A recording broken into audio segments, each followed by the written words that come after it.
श्रेया नाम की एक लड़की थी जो कि कॉलेज में पढ़ती थी। अक्सर श्रेया पैसे कमाने के लिए छोटे मोटे काम जैसे कि बच्चों को पढ़ाना और रेस्टोरेंट्स में पार्ट टाइम जॉब्स करती थी। ऐसा इसलिए क्योंकि श्रेया के घर वाले गांव में रहते थे और वो बड़ी मुश्किल से ही श्रेया को कॉलेज की फीस भेज पाते थे। एक दिन श्रेया कॉलेज से घर आती है, तभी उसके मोहल्ले की एक औरत उसे रोक लेती है। अरे अरे बेटा, जरा रुकना तो। जी आंटी, आप मुझे कह रही हैं? हाँ हाँ बेटा, वो मैं इस मोहल्ले में नई आई हूँ। मैंने कुछ लोगों से सुना है कि तुम कुछ देर के लिए बच्चों को संभाल लेती हो और उनको ट्यूशन वगैरह भी देती हो। हाँ हाँ आंटी। अरे वो बेटा, असल में आज मुझे मेरे एक रिश्तेदार के यहाँ जाना पड़ रहा है क्योंकि कुछ जरूरी काम आ गया है और मेरी बेटी वो सिर्फ 10 साल की है, मैं उसे इतनी दूर नहीं ले जा सकती। तो क्या तुम आज रात भर के लिए उसकी बेबी सिटिंग कर सकती हो? तुम्हें बस आज शाम से लेकर कल सुबह तक उसके साथ रहना पड़ेगा और सुबह मैं जल्दी ही वापस आ जाऊंगी। क्या? तो क्या आंटी मुझे आपके घर आकर रहना पड़ेगा? हाँ, और अगर तुम उसका ध्यान रखोगी तो मैं तुम्हें पूरे 2000 रुपए दूंगी और अगली बार भी मुझे जब कहीं जाना होगा तो तुम्हें ही बुलाऊंगी। क्या? 2000 रुपए? अच्छा ठीक है आंटी, फिर मैं शाम को आ जाऊंगी। यही घर है ना आपका? हाँ हाँ, शुक्रिया। वैसे मेरा नाम शीला है, तुम्हें मुझे आंटी कहने की जरूरत नहीं, तुम मुझे शीला बुला सकती हो। ओह ठीक है शीला जी, फिर मैं शाम होते ही आ जाऊंगी। अभी मैं चलती हूँ। श्रेया अपने घर चली जाती है। वो बहुत खुश थी कि उसे सिर्फ एक रात एक बच्ची को संभालने के लिए पूरे 2000 रुपए मिलेंगे। इतने तो उसे एक महीने में बच्चों को पढ़ाने के बाद मिलते थे। अरे वाह, आज का दिन तो बड़ा अच्छा है। एक काम करती हूँ, जल्दी जल्दी अपना कॉलेज का सारा काम निपटा लेती हूँ, फिर शीला जी के घर चली जाऊंगी। ऐसे ही श्रेया अपने काम में लग जाती है और शाम हो जाती है। शाम होते ही वो अपना कुछ जरूरी सामान एक झोले में डाल लेती है और शीला के घर पहुंच जाती है। अरे आओ आओ श्रेया, तुम तो एकदम वक्त पे आ गई, मैं बस निकल ही रही थी। अच्छा ठीक है आंटी, वैसे आपकी बेटी वो कहाँ है? ओ हाँ मैं तो तुम्हें बताना ही भूल गई। मेरी बेटी का नाम चंचल है और चंचल ऊपर आराम कर रही है। वो ज्यादातर समय अपने कमरे में ही रहती है। अच्छा, तो फिर वो खाना क्या खाएगी? क्या? अरे नहीं नहीं, तुम मेरी बात ध्यान से सुनो। चंचल अपने कमरे में ही रहती है, उसका कमरा ऊपर वाले फ्लोर पर है और तुम्हारा कमरा ये है नीचे वाला। तुम यहीं पर रहना। वो जब रात में दरवाजे पर 3 बार दस्तक दे तब तुम दरवाजे के नीचे से उसको उसके खाने की प्लेट अंदर दे देना। उसके खाने की प्लेट मैंने पहले से ही किचन में रख दी है, बस तुम्हें इतना ही करना है।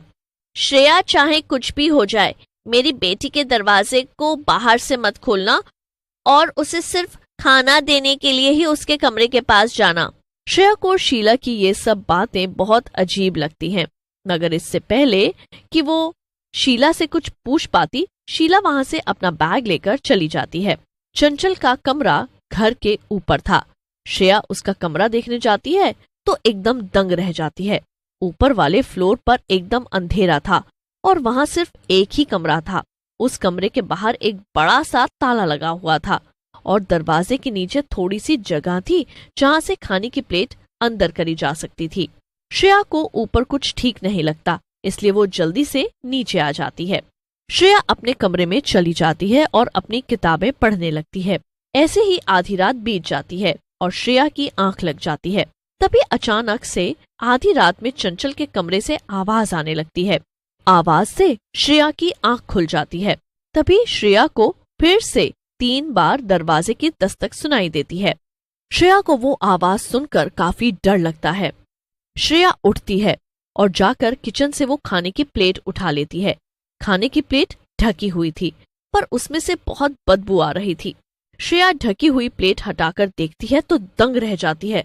उस खाने की प्लेट में मांस के टुकड़े पड़े हुए थे और वो बदबू उसी से आ रही थी।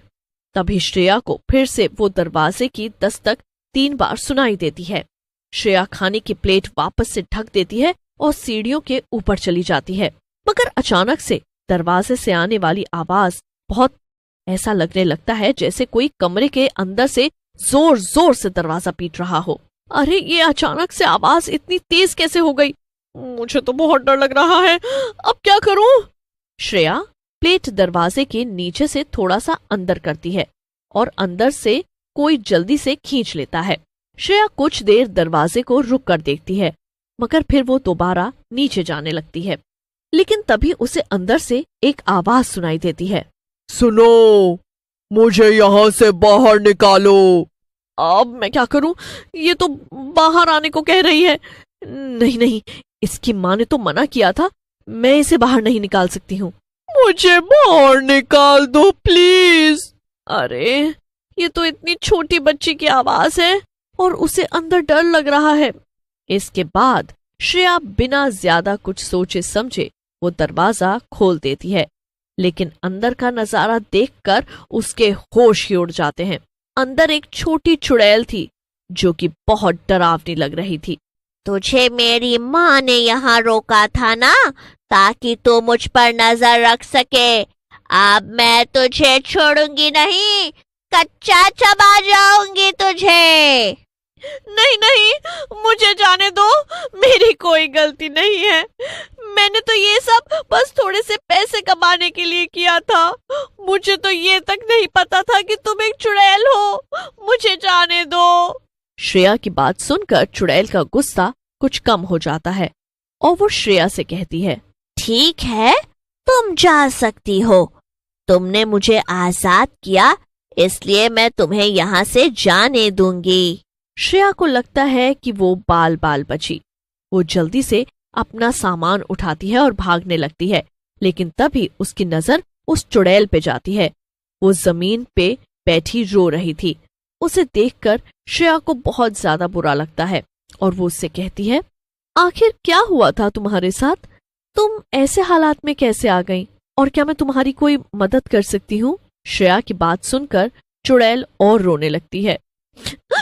दरअसल मेरी ये जो माँ है ना, ये एक दिमागी मरीज है। मेरे पापा ने शादी के कुछ साल बाद ही इसे छोड़ दिया था और ये मेरे साथ भी बहुत खराब व्यवहार करती थी। ये मुझे कैद करके रखना चाहती थी, मुझे स्कूल भी नहीं भेजती थी और कभी किसी बच्चे के साथ खेलने भी नहीं जाने देती थी। एक दिन वो खुद बाजार गई थी और मुझे घर पर बंद कर गई थी। उसी दौरान घर में आग लग गई, मैं जलकर मर गई और एक चुड़ैल में बदल गई। ये तो बहुत बुरा हुआ तुम्हारे साथ। तो फिर आखिर तुम्हें मुक्ति कैसे मिलेगी? आग में जलने के कारण मेरा शरीर नहीं बचा था, लेकिन मेरा एक लॉकेट था जो मैंने पहन रखा था। वो लॉकेट मेरे पापा ने बनवाया था और उसे आग में भी जलाया नहीं जा सकता। अगर किसी तरह उस लॉकेट को किसी पवित्र नदी में बहा दिया जाए तो मुझे इस चुड़ैल की जिंदगी से मुक्ति मिल जाएगी। ये तो बहुत अच्छी बात है ना, मैं तुम्हारी मदद करूंगी। मैं उस लॉकेट को पवित्र नदी में बहा दूंगी। बताओ कहाँ है वो लॉकेट? मेरी माँ के गले में। उसे पता है कि एक वही रास्ता है जिससे मैं आजाद हो सकती हूँ और वो नहीं चाहती कि मैं आजाद हूँ। ये तो बहुत बड़ी समस्या है, पर तुम चिंता मत करो, मेरे पास एक प्लान है।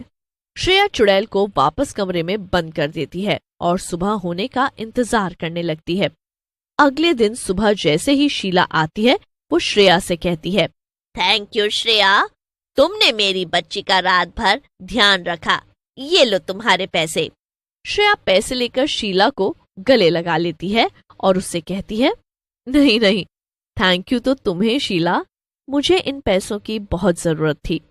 फिर श्रेया इतना कहकर शीला को छोड़ देती है और जल्दी से घर चली जाती है। शीला कुछ भी समझ नहीं पाती, पर असल में जब श्रेया ने शीला को गले लगाया हुआ था, तभी उसने वो लॉकेट शीला के गले से निकाल लिया था।